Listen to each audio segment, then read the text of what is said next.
Deo gracias. Salve Salve María. María. Muy buenas noches, queridos amigos. Ya estamos nuevamente con ustedes en esta emisora Radio María. Buenas noches, señor José, ¿cómo está?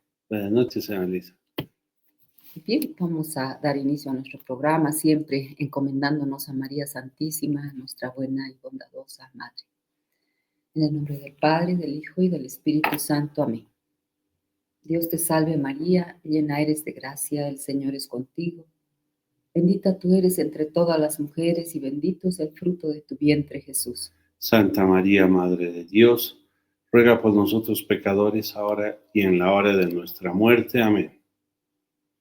Ruega por nosotros, Santa Madre de Dios. Para que seamos dignos de alcanzar las promesas y gracias de nuestro Señor Jesucristo.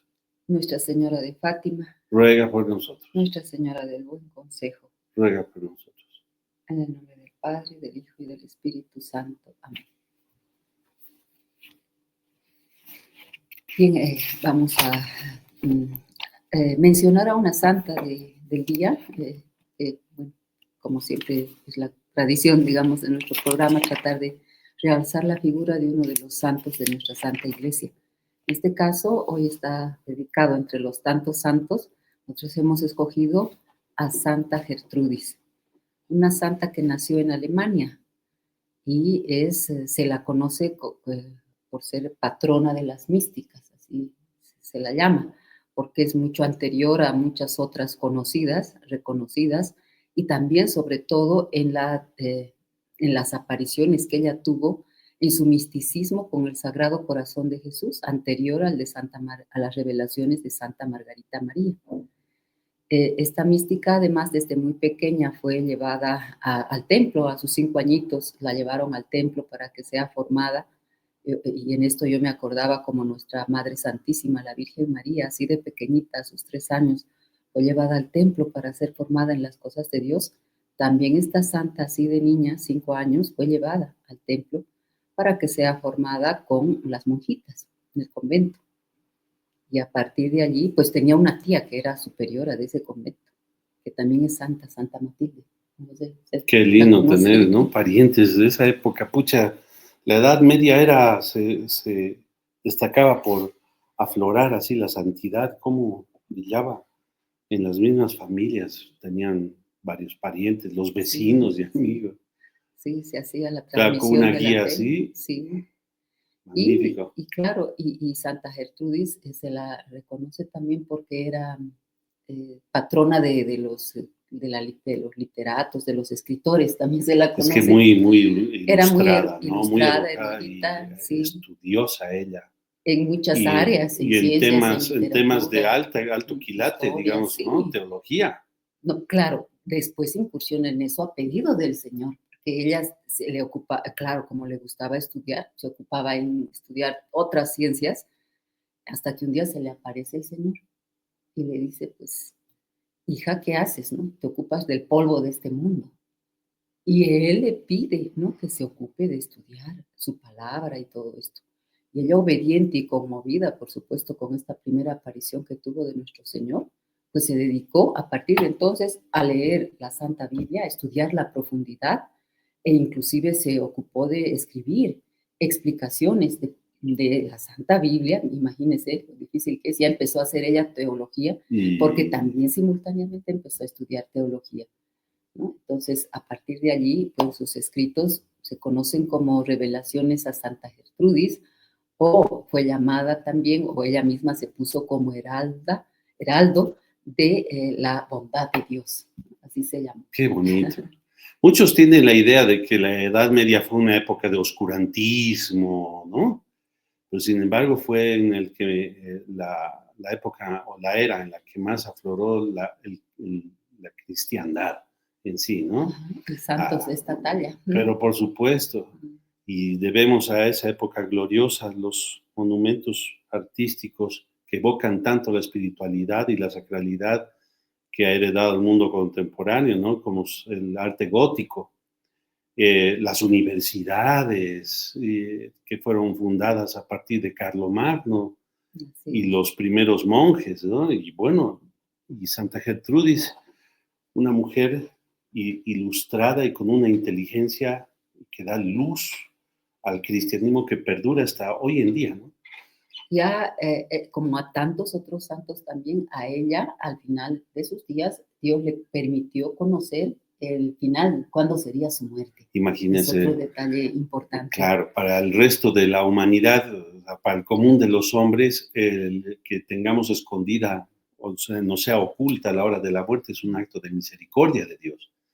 Pero claro, en el caso de una bienaventurada y un alma privilegiada que correspondió a la gracia de Dios, viene a ser una dádiva, un regalo muy grande de Dios. Sí, sí, y por eso Como ella pocos misma, santos. conociendo este detalle de cuándo sería su muerte, pues ella primero recibió este anuncio del Señor mismo con alegría. Y dijo, por fin llega mi momento en que me voy a encontrar con mi Señor. Y fue el tiempo que tuvo antes de su muerte, se ocupó mucho más de obviamente trabajar en su preparación, pero además dejando un legado muy hermoso de escritos acerca de la muerte también, ¿no? De cómo la gente puede prepararse para ese momento. Entonces, por ello, pues hay una oración también, una oración muy conocida por la cristiandad, por nuestra iglesia, dedicada a las almas del purgatorio. Es cortita y muy vale la linda pena, porque además tiene tiene indulgencias, pero además con esta oración el Señor le reveló que podía librar 1000 almas del purgatorio cada vez que se la hiciese.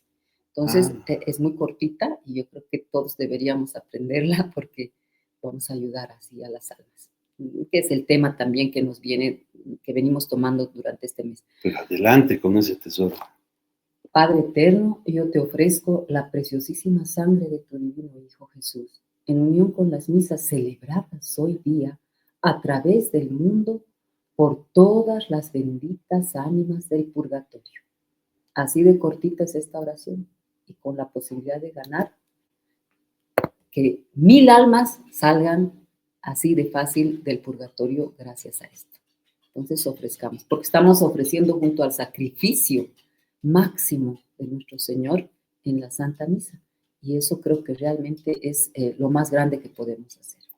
Bueno, valga la oportunidad, pues, por esta oración tan bonita y tan eficaz, rezada por usted y transmitida, compartida, que valga también para las almas de los fieles difuntos. Y en esta especialmente comunicamos a ustedes, les hacemos partícipes, queridos amigos, que en los días pasados, el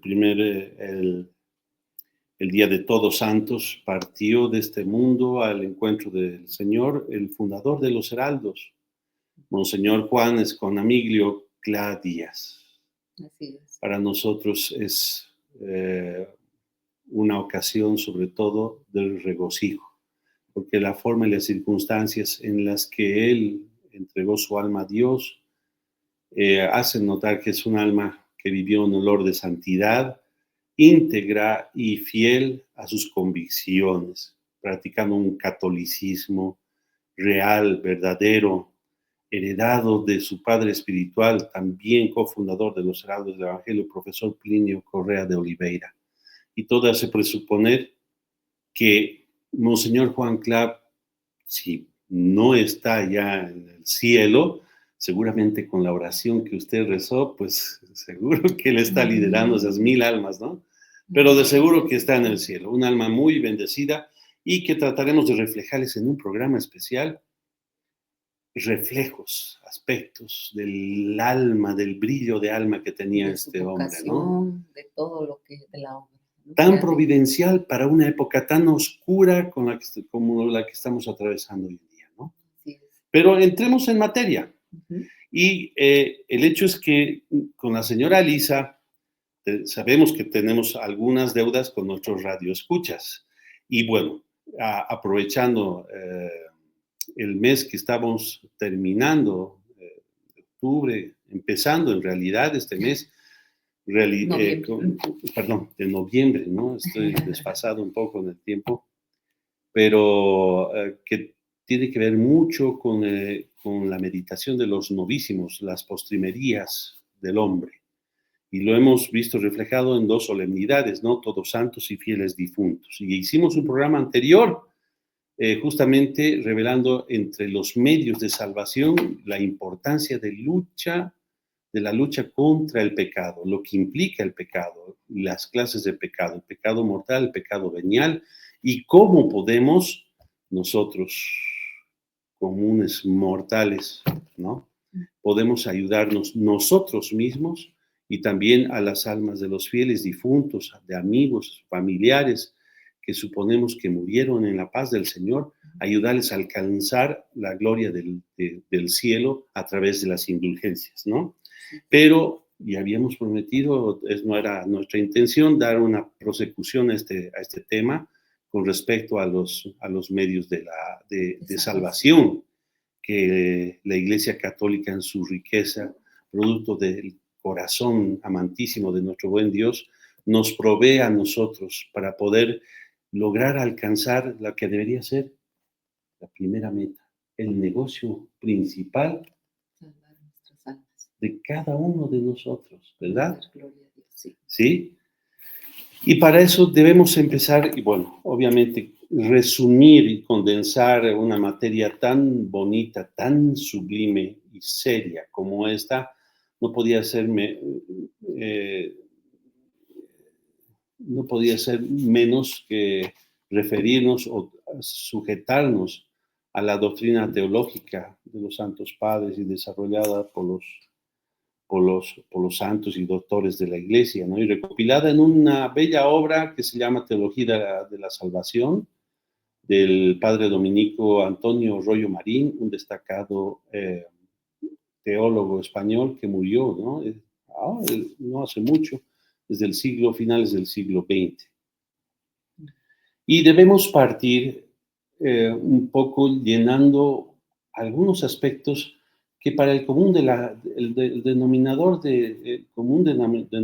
de la gente se traducen en una realidad cruel hoy en día, y es que la mayoría de las personas no se plantean la necesidad, siendo católicos, cristianos, creyentes, en la necesidad de la salvación del alma, ¿no?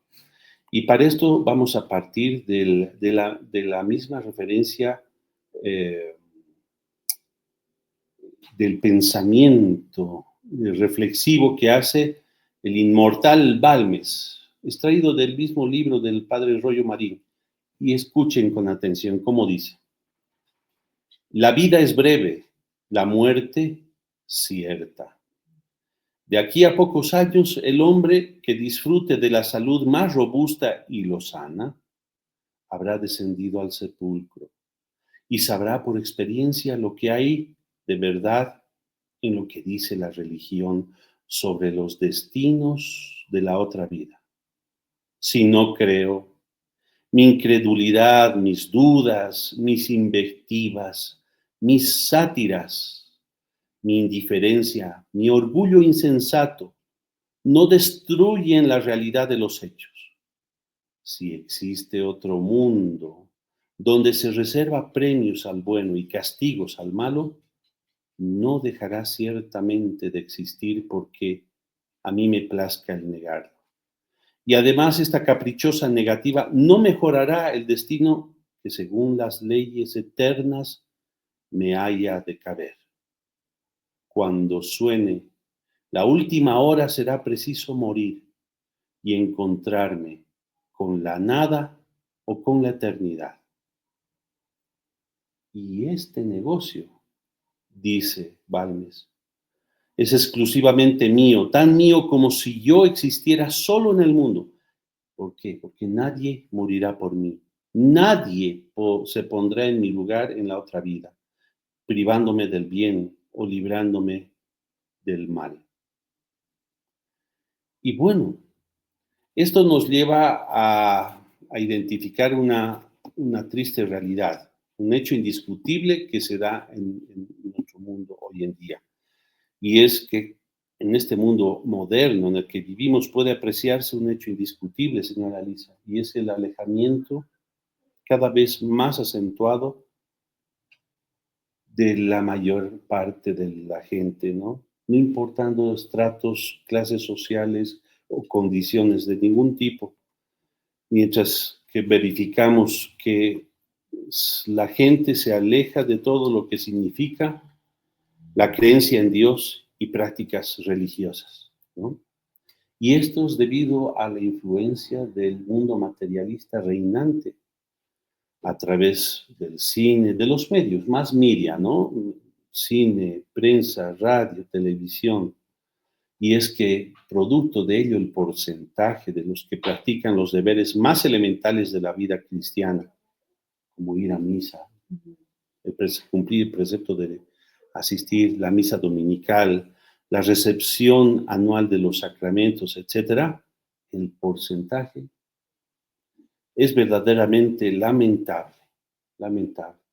Yo me acuerdo, porcentualmente, según estadísticas, y hace menos de 2 décadas, por ejemplo, Brasil era el país con la población más católica del mundo, usted sabía, superando el 80%. Hoy en día, en menos de 2 décadas, ¿sabe cuánto ha descendido esa población?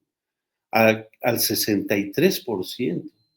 Y estamos en una zona realmente donde el producto de la evangelización traída por los españoles ha fundado una raíz verdaderamente cristiana, ¿no? Bolivia, por ejemplo, también es un país eminentemente católico, Y pero... lo mismo, pues, si hacemos estadísticas, pasa lo mismo. Exactamente. Hasta hace una década, Bolivia tenía por lo menos entre el 70 y 80% de población católica.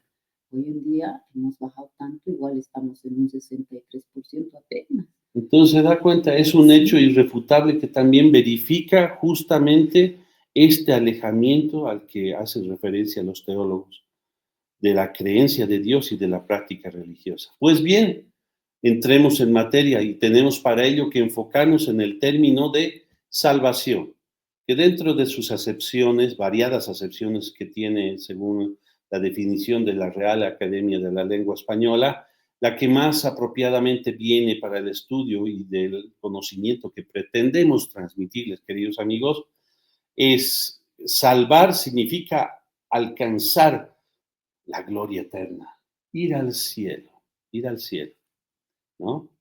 Y es que así nos referimos siempre a la salvación del alma, que es la consecución de la gloria eterna.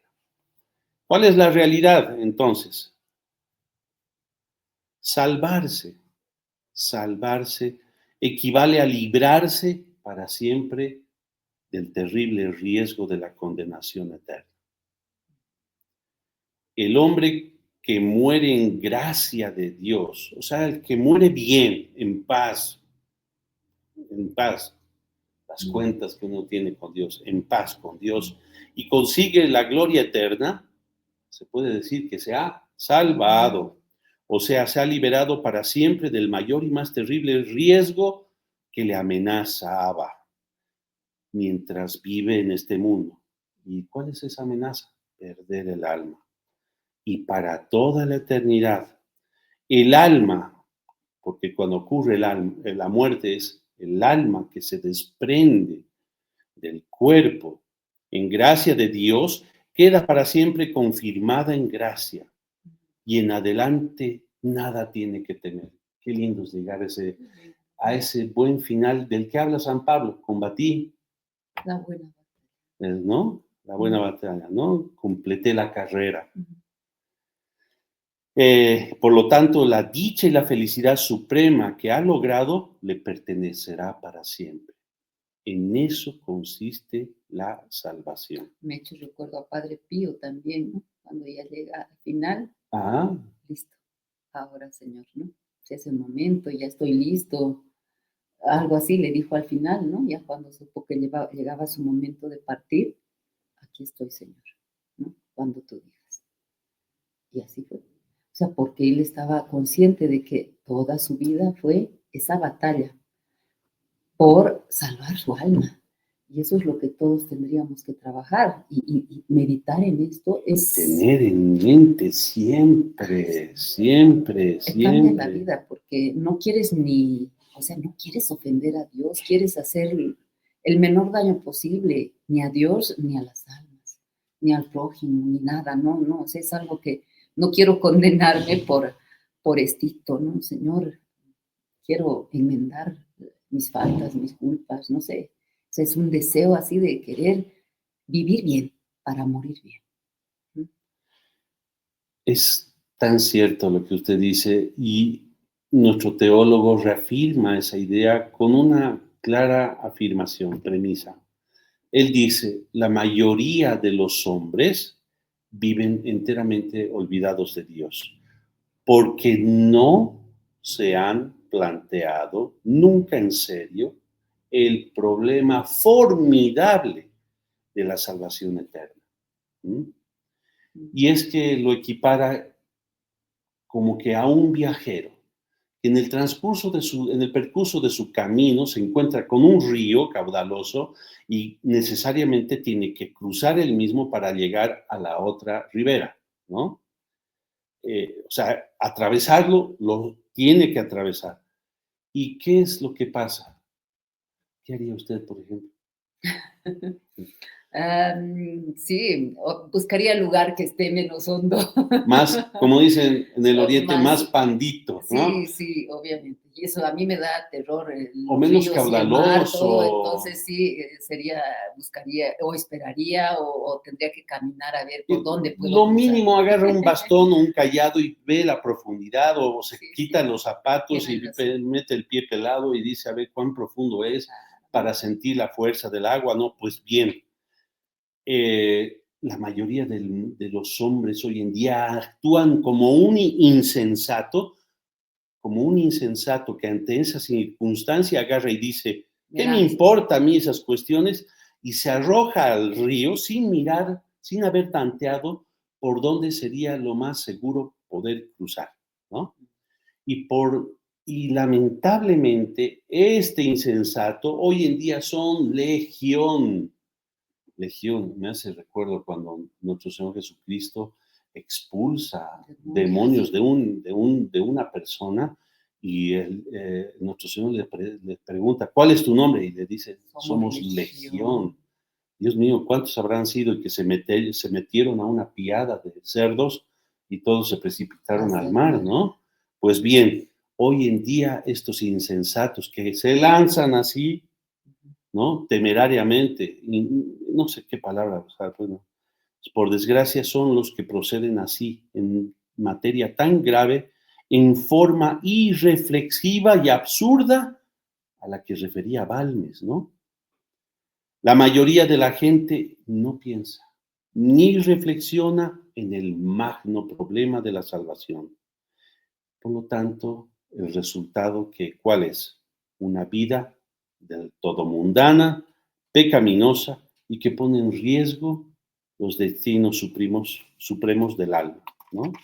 Claro, obviamente, ¿no? Porque el ser humano hoy no ha entendido que no es solo cuerpo, que no es solo mente, que no es solo su relacionamiento social con el mundo.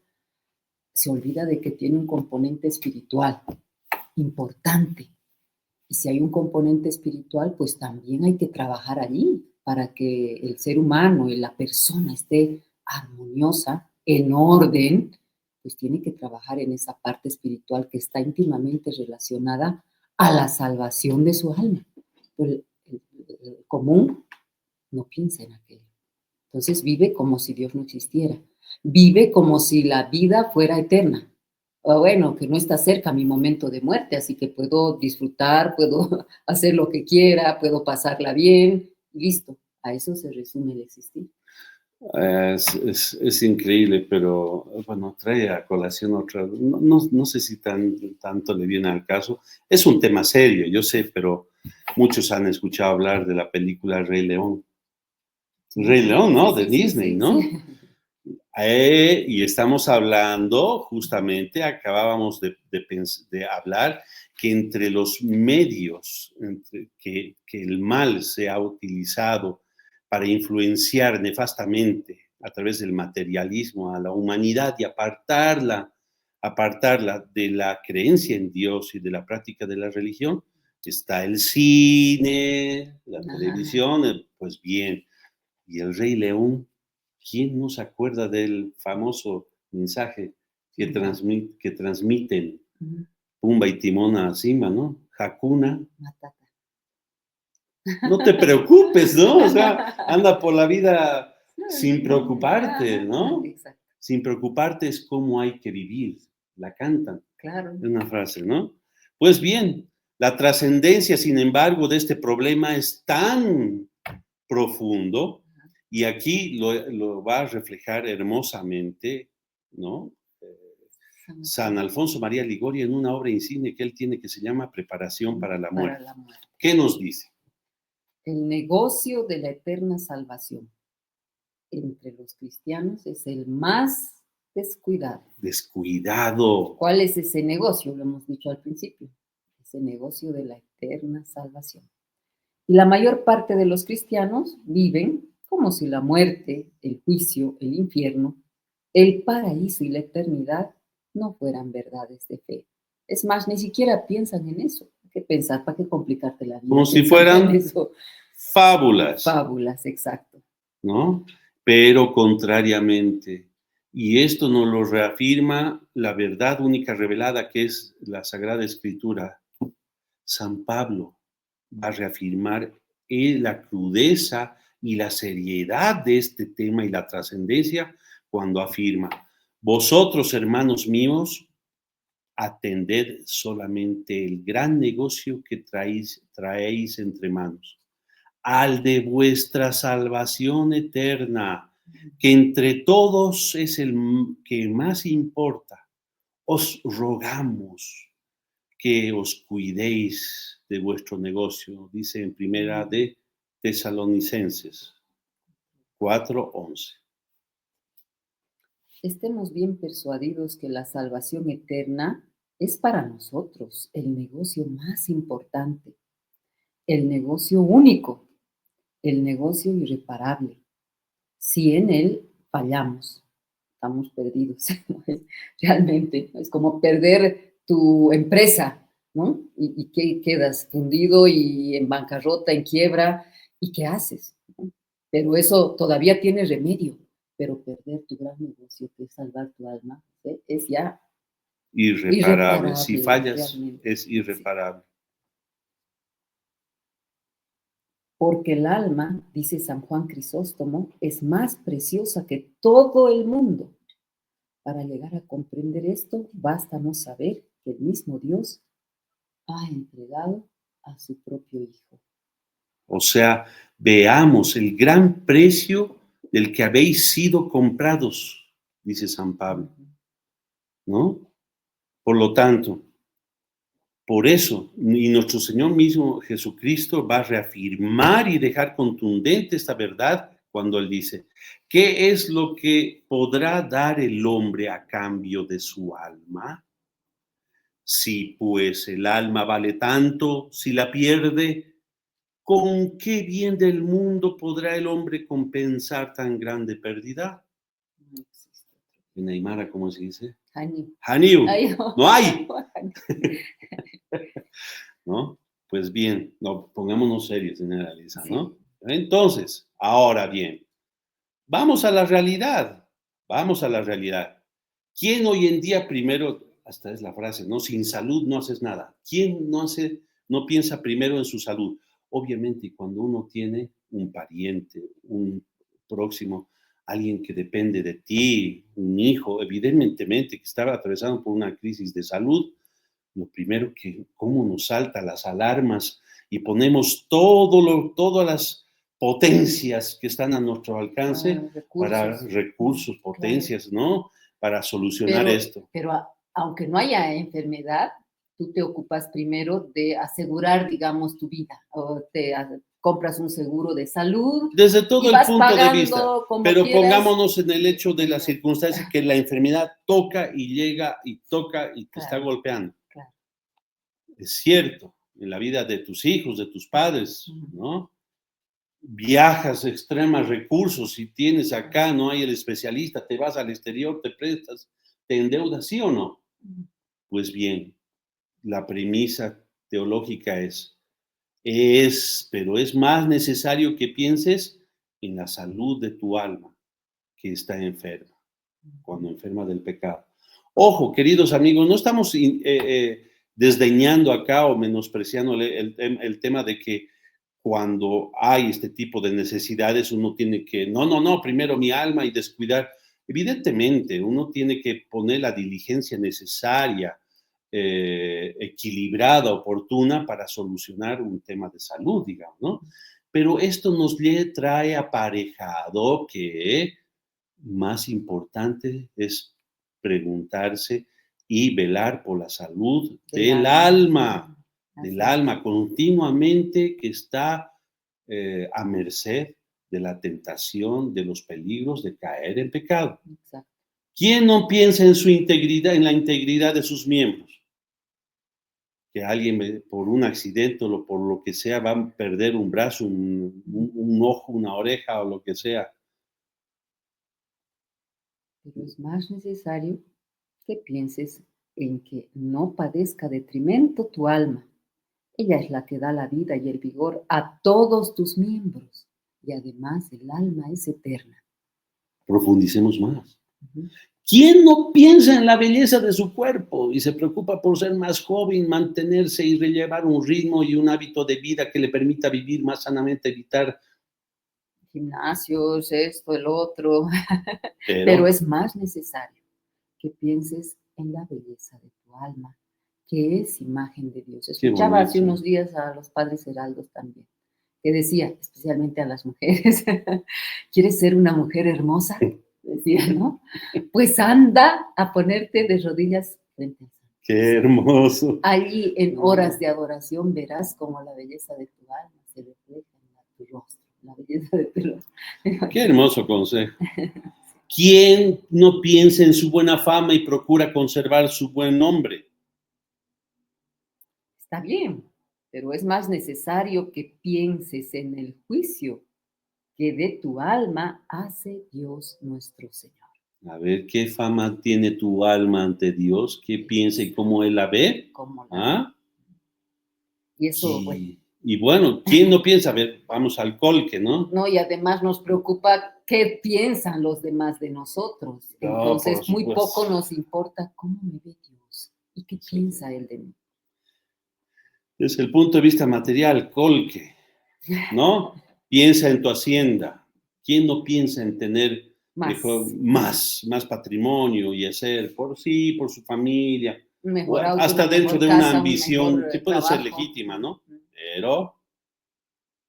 Pero todo eso, todo ese dinero, toda esa acumulación se quedará aquí, mientras que tu alma vivirá eternamente. Cuando uno se muere, se va calanchito como vino, no se lleva nada. Y, bueno, por último, piensas en tu vida. La enfermedad te aterra, el pensamiento de la muerte te espanta y ni piensas en salvar tu alma. Pues si pierdes tu alma, todo lo has perdido. Salud, belleza, fama, estudios, hacienda, vida, y lo pierdes para siempre. En cambio, si salvas tu alma, todo lo has salvado y lo has salvado para siempre. Ahí se aplica, ¿no? Procura el reino de Dios y su justicia y lo demás por añadidura. Nosotros primero trabajamos en la añadidura y después en los accesorios, ¿no? Qué pena. Dios. Así es. Bueno, por lo tanto, todo esto conlleva el riesgo de un descuido peligroso.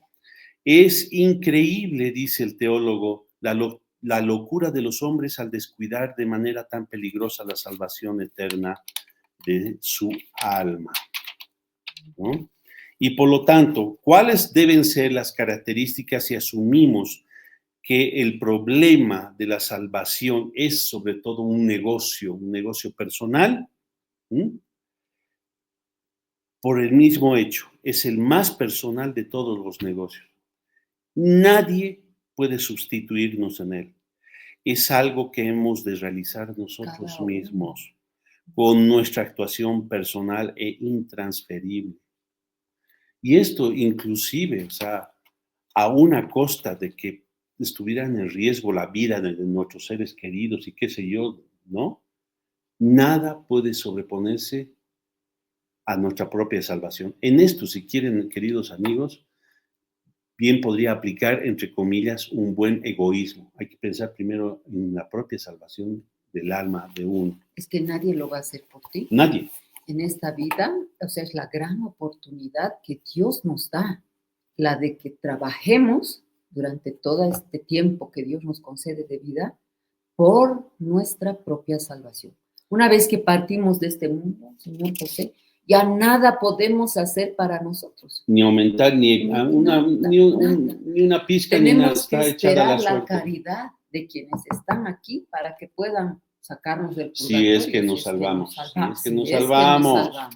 Por lo tanto, es un negocio urgente. Y al decir que es un negocio urgente, el teólogo se refiere a que es una temeridad increíble dejar para mañana. Lo que puedes hacer. Exactamente, cómo aplica bien ese refrán. Porque ese mañana, dice el teólogo, es incierto, no sabemos si amanecerá para nosotros. Ojo, el arreglo de nuestras cuentas con Dios, base indispensable de nuestra eterna salvación, depende del momento actual. ¿Cuántos han hecho la ilusión de que tendrían tiempo sobrado para arrepentirse, para ir a confesarse, enmendar sus pecados, sus faltas, antes de morir y asegurar su salvación? Pero de repente, he aquí que llega una muerte repentina. Un paro cardíaco. Un resbalón en una cáscara de plátano. No sé. Un accidente. Absolutamente inesperada e imprevista y que corta abrupta, bruscamente el hilo de su existencia terrena y los lanza a la eternidad. Qué dura esa frase. Te lanza a la eternidad sin darte tiempo de ponerte bien con Dios. Ay, ay, ay, Dios nos libre, ¿no? Por eso es que nuestro Señor Jesucristo insiste repetidas veces en la necesidad de vivir siempre preparados. Vigilar y orar. Y en guardia, ¿no? Porque no sabemos cuándo ni dónde seremos llamados ante su tribunal divino, ante ese juicio personal que nos tocará a todos. Y por último, bueno, no por último, punto penúltimo, es un negocio arriesgado. Ah, caray.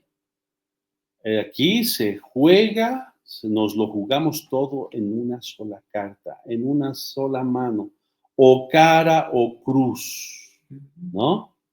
Nuestra salvación, dice el teólogo, es perfectamente posible. Sí, es posible. Y en virtud de la voluntad salvífica de Dios, hasta podemos decir que es fácil y sencilla desde que nosotros querramos aprovechar en el buen sentido de la palabra, de los medios eficaces de salvación que la misericordia infinita de Dios brinda a todos los hombres, sin excepción, en una forma o en otra. Pero, esto no es obstáculo para que presente al mismo tiempo riesgos terribles que provienen conjuntamente de nuestros mortales enemigos, el mundo, el demonio y la carne, y de las veleidades y caprichos de nuestro libre albedrío que tantas veces nos lleva atolondradamente hacia los caminos del mal, ¿no? Y bueno, entremos, ¿qué le parece hablar de estos enemigos secundarios? El mundo, el demonio y la carne. ¿Mm? Bien, vamos a hablar un poco, ¿no? del mundo. Ya sabemos que el mundo, cuando se refiere a la teología, hablar del mundo como enemigo del alma, no está haciendo referencia a este mundo tal cual y conocemos, con la división de países, tierra, mares, océano, naturaleza, ¿no? Sino a lo que ese mundo va generando con el pecado, justamente. Bien, el ambiente malsano. O sea, sí, nos referimos el ambiente a ese pecaminoso. Es eso a lo que quiere referirse con el mundo. Ese mundo pecaminoso donde se respira entre las gentes que están completamente olvidadas de Dios, que viven como si no existiera, que hacen su vida a su libre albedrío y a sus libertades que hoy tanto se habla, entregándose a toda clase de placeres, ilícitos y malsanos. Lícitos o ilícitos, porque es un abuso también, ¿no?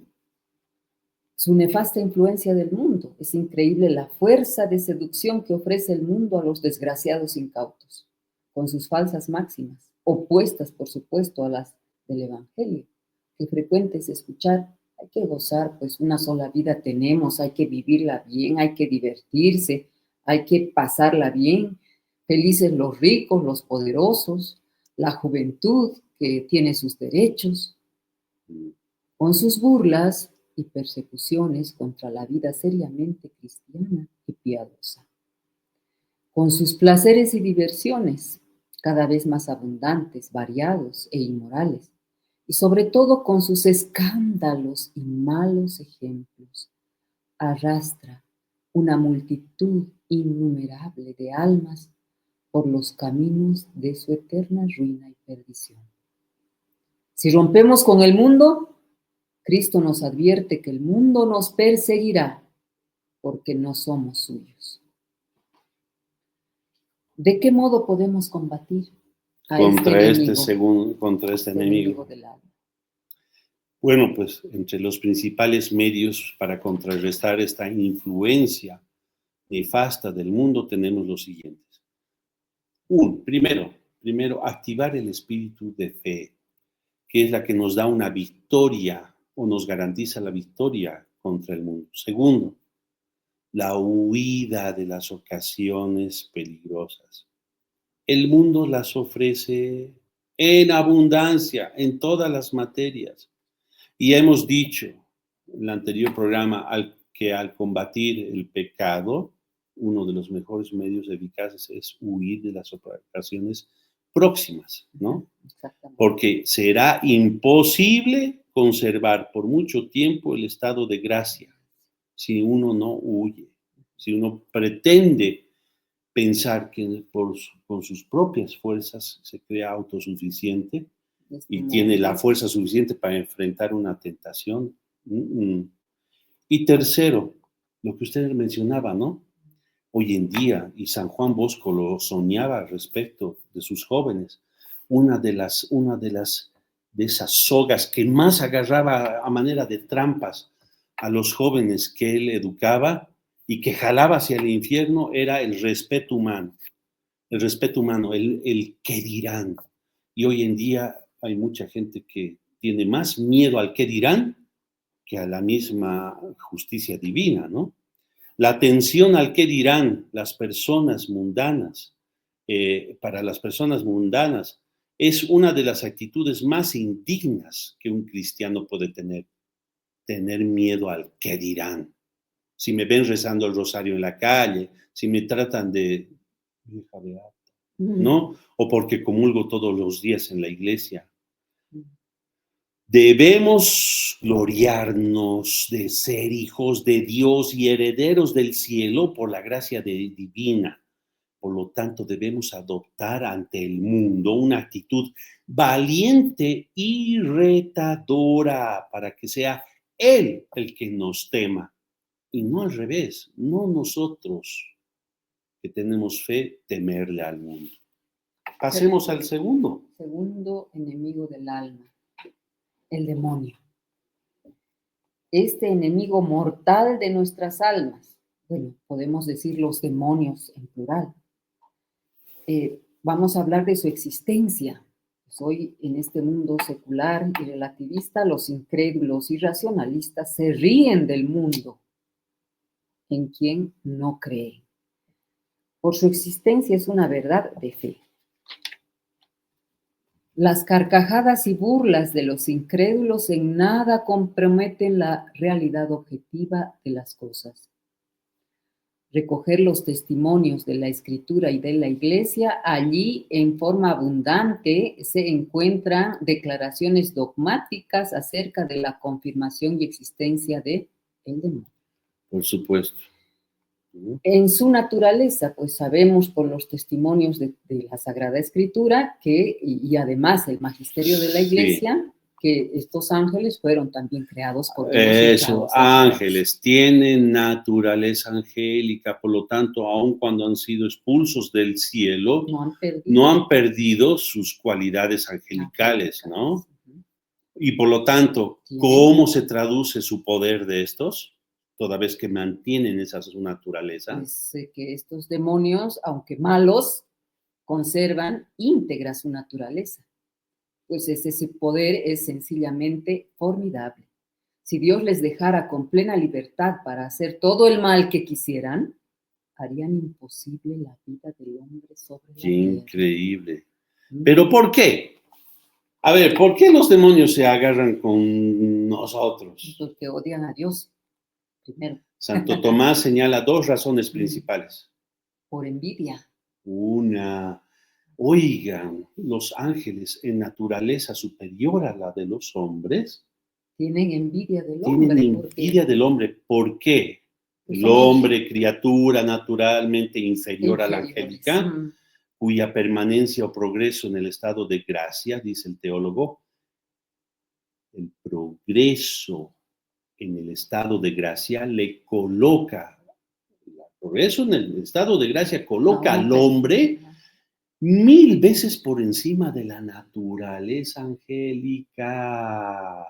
Increíble, claro. ¿No? Y por lo tanto el demonio por eso nos odia, por envidia, y trata de impedir a toda costa el progreso de cualquier persona en la vía de la santidad, de la correspondencia a la gracia. Segundo motivo. Por soberbia, refinadísima, con la que quiere parecerse a Dios en el mundo y gobierno de las criaturas, haciéndolas siervas y esclavas por el pecado. Esclavas suyas, por supuesto, y en oposición a los ángeles buenos que nos impulsan al bien y al servicio de Dios. Todo ello, en definitiva, procede del odio contra Dios. Odio contra Dios, odio contra Dios. Se dice que las almas de los condenados en el infierno viven en un odio constante. Correcto. Entre ellos y a Dios mismo, que nunca lo van a ver. Es correcto. Y bueno, ¿cómo actúan los demonios? ¿Cómo es su accionar? Ya sabemos su poder, ya sabemos por qué. ¿Cómo? A través de la tentación. Y la tentación diabólica es el instrumento que el demonio ejerce, por el medio por el cual el demonio ejerce su influencia en nosotros. Y puede ser de 3 tipos, ¿no? La tentación como tal, obsesión y la posesión. La tentación en sí no es, en términos simples, para explicar como dice el teólogo, no es otra cosa que una incitación al pecado, ¿ya?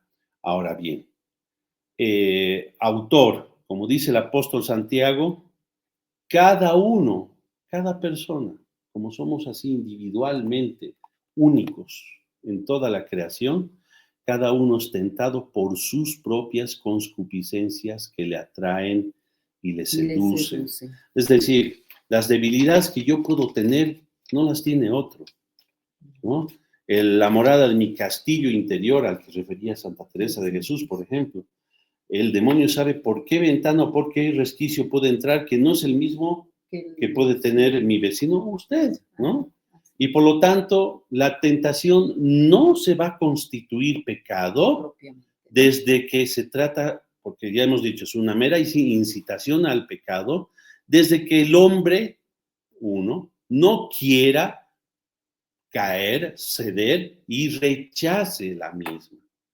Por lo tanto, ¿cuáles son las actitudes que nosotros debemos tener, o nuestra alma debe tener frente a la tentación? Bueno, antes de la tentación, el alma debe vigilar y orar, que son los mecanismos por los cuales vas a evitar caer en la tentación, porque la tentación está ahí a la vuelta de la esquina, está ahí en tus narices. Puedes cualquier momento estar sujeto a la tentación, pero... El demonio se dice, ¿no? Pedro en su carta dice, es como una fiera dispuesta a devorarnos 24/7, Señor. Así es, por lo tanto, estar vigilantes y en oración es una de las armas para evitar caer en tentación. Antes, ¿no? Antes de la Estamos tentación. hablando antes, ¿no? Como preparándote a estar siempre listo. Durante la tentación, cuando ya viene la tentación, ha de resistirla con energía, distrayéndose pensando en otra cosa. Esa es una forma de combatir indirectamente, ¿no? Abofeteando la tentación y haciendo diametralmente lo contrario a que nos está incitando. Esa es la forma directa de reaccionar. Qué bueno. Y hay una parte que es después de la tentación. Después de la tentación. ¿Qué pasa, no? Hay que darle gracias a Dios. Si logramos. Si hemos vencido y no hemos caído a la tentación, porque si caes, pues pecas, así de sencillo. Si en ese caso, nos arrepentimos enseguida por un ferviente acto de contrición si hemos tenido la desgracia de caer. Confesándonos, ¿no? Si eso amerita, si es una falta muy grave, inmediatamente buscar confesión para no y tener esas precauciones de no reincidir en el pecado. Vamos al tercer enemigo. La carne. La carne. La carne, según el teólogo, es el mayor de los enemigos secundarios. Uh-huh. Entre esos tres, el mayor de nuestra alma, enemigo de nuestra alma, porque forma parte de nuestra propia persona. La carne, entendiendo por tal las tendencias desordenadas de nuestro organismo corporal, es la responsable inmediata de la inmensa mayoría de los pecados que cometen los hombres. Y dos son los principales aspectos con los que la carne declara guerra sin cuartel a los intereses de nuestra alma. Primero, por el horror al sufrimiento, cómo nos cuesta aceptar que tenemos en este mundo, es un valle de lágrimas, y tenemos pruebas, y muchas de ellas acarrean el sufrimiento. Toma tu cruz y sígueme, ¿no? El horror al sufrimiento. Y segundo, por su insaciable apetito de gozar. El primero constituye el principal obstáculo para la perfección cristiana, que supone la perfecta abnegación de sí mismo y la muerte total a nuestro yo egoísta y sensual. Y el segundo es el más formidable obstáculo que nos sale al paso en orden a nuestra misma salvación eterna. La concupiscencia. Las tendencias que son apetitivas de nuestra carne reciben este nombre, concupiscencia. Se la define como que la carne busca instintivamente el placer y el goce. Y esto es una debilidad de la que nadie se salva. Segundo, sus formas. Las principales tendencias de nuestra carne que pueden fácilmente desordenarse son tres: la libido o apetito sexual, el apetito o deseo de comer, beber, y la sensibilidad o apetito general de los bienes sensibles, internos o externos, presentes o futuros. Aquí está claramente que los sentidos, ¿no? Son los que nos van a hacer caer. Todos los apetitos de los sentidos que tienen que ver con nuestra carne son los que nos van a lamentablemente hacer caer. Es increíble la fuerza, el poder y la fuerza de sugestión que tienen estas tendencias malsanas, pero también hay remedios, y los remedios principales son los siguientes: luchar contra la imaginación, la loca de la casa, ¿no? Apartando en el acto la representación malsana que trae aparejada la tentación. Segundo, la lucha contra los sentidos externos. Por eso dicen entre ellos los ojos, ¿no? Que son las ventanas por donde el alma se asoma al exterior. Tercero, lucha contra las desviaciones afectivas del corazón. El sentimiento del amor es el más noble y elevado cuando se mantiene dentro de la línea señalada por la recta razón, iluminada por la fe, pero es una de las fuerzas más terriblemente destructivas cuando se desvía por los caminos de la sensualidad. Huida. Cuarta, Huida de las ocasiones de pecado. Todo resultará inútil sin esto. Ante la tentación, ya hemos dicho, y mucho más ante la posibilidad de cometer un pecado, de caer en el pecado, ya tienes que escapar, huir 100 kilómetros por hora. Gimnasia de la voluntad, hay que fortalecer nuestra voluntad a base de pequeñas mortificaciones, sacrificios que uno se puede imponer voluntariamente. Frecuencia de sacramentos, este es el remedio principal. Confesión, comunión, bautismo, confirmación, matrimonio, todos nos pueden ayudar al alma. sí, aquí dice el teólogo el remedio principal. La importancia extraordinaria de la frecuente confesión y comunión en la lucha contra las rebeldías de la carne. La confesión purifica el alma, la fortalece contra la gracia sacramental. Con la gracia sacramental la ilumina con los sanos consejos del confesor y la llena de santo entusiasmo para seguir los caminos del bien. Y la Santísima Eucaristía, que es como una divina sobrealimentación del alma que le cura la anemia espiritual, diviniza el mismo cuerpo por una especie de irradiación, desbordamiento de la pureza del alma. Y por último, por favor, la devoción a nuestra Madre Santísima, no podía ser otra. Es ella, ¿no? La que al invocarla fervorosamente todos los días, al levantarnos y acostarnos, al emprender cualquier trabajo, al sentir la acometida de la tentación, pues con ella vamos a pisar la cabeza del enemigo.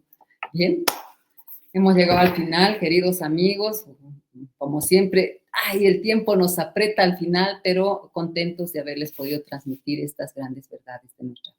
Que les haga el mayor bien. Será hasta el próximo programa, Dios mediante. Y búsquenos en nuestra página, revean este programa de YouTube. Deo gracias. Salve María.